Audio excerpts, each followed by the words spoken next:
Əli əleyhissalam 31-ci məktubun əvvəlində 7 xüsusiyyət qocalıqdan sayır, 14 xüsusiyyət gənclikdən, cavanlıqdan.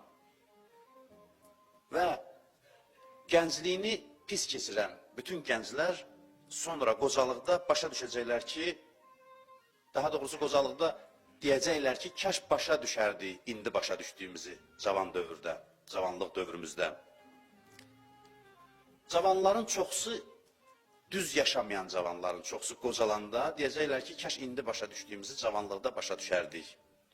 O mənada yox ki, cavan ikən qocalardıq. O mənada yox.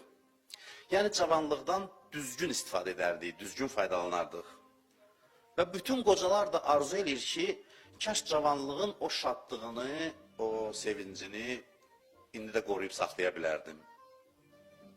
Burada da bir sual yaranır ki, Allah bizi bəs niyə belə yaratmayıb ki, təbii olaraq cavan vaxtımızda cavanlıq xüsusiyyətləri ilə birgə qocalıq xüsusiyyətləri də bizdə olsun. Niyə belə yaratmayıb?